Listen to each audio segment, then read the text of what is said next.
welcome back to another aromatic episode of Whining About Pest Control. I am Shell Hartzer with 360 Pest Consulting, in case you just happened upon us.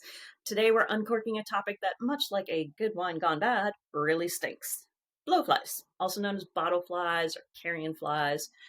And for these pests with such a great sense of smell, I've chosen a flavorful red Zinfandel that has a great nose to it. So, cheers. All right, blowflies. You know them.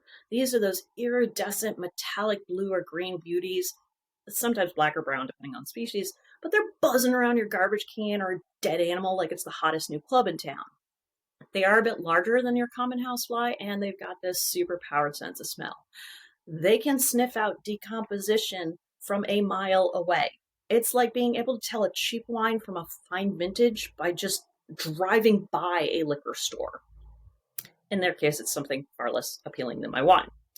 Now, these pests are often called bottle flies, again, because of that shiny, colorful appearance. Don't let those pretty colors fool you. Their whole world revolves around decomp. The life cycle of a blowfly is kind of fascinating, if maybe a little gross. That female blowfly can lay up to 2,000 eggs in a very short time. Carcasses, feces, garbage, any of that decaying organic material. Those eggs hatch into hungry little maggots, and these maggots feed and grow. In about 9 days, they crawl away from that source and they pupate, eventually emerging as those adults. So altogether, it can take as little as 2 weeks to go from that egg stage to the adult stage, depending on temperature mostly.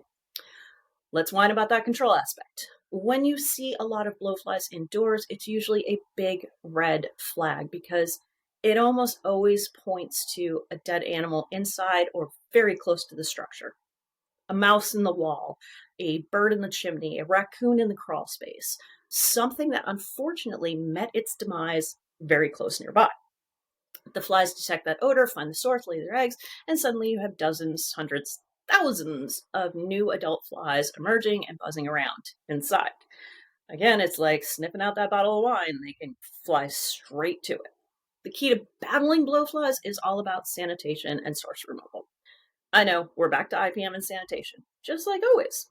Killing those adult flies with a fly swatter or maybe some aerosol spray offers some temporary relief, but if you don't remove what's attracting them and what they're breeding in, they're just going to keep coming. Of course, we know that's easier said than done. So if we can seal up the structure and prevent animals from getting in and dying and decomposing, great. We probably don't even have an issue with blowflies. Go watch another episode.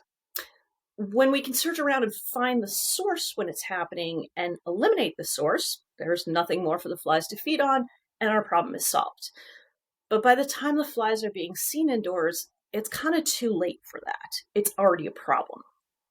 When you can't find the source or you can't access it, there are still some options. We really want customers to understand, though, it's not going to be a perfect solution. Now, sometimes we can kind of seal off the structure from wherever the carcass is. Say a raccoon gets into the chimney and can't be accessed. Well, can we put up some kind of barrier between the chimney and the rest of the house so we isolate it there and force them to find other exit points that are not into the structure? If the source can't even be found, there's usually a small area the flies are really a problem. It's more localized. It's not going to be throughout the entire building. So sometimes we may do some targeted treatments around windows where those adults are hanging out and attracted to, and we can knock down enough flies to decrease that annoyance factor. In some cases, using insect light traps can not only capture some of those adults, but it narrows down where they are coming from, reduces the amount of area that we have to inspect. Again, important to remind customers, especially anywhere that has food, blowflies aren't just a nuisance. They can carry and transmit numerous types of nasty bacteria and other stuff. So dealing with them effectively is important to prevent foodborne illnesses. Good news, in most cases, offending decomposition is not going to last too long, unless you have something like a full-grown bear deteriorating in your crawl space or a deer that died in the wall void of your restaurant. The flies are going to do their work pretty quickly, and then they're going to go elsewhere. The exception to this is, of course, commercial kitchens, food processing, and anywhere there's a large and continuous amount of crap, whether that's carrion, whether it's feces, whether it's garbage.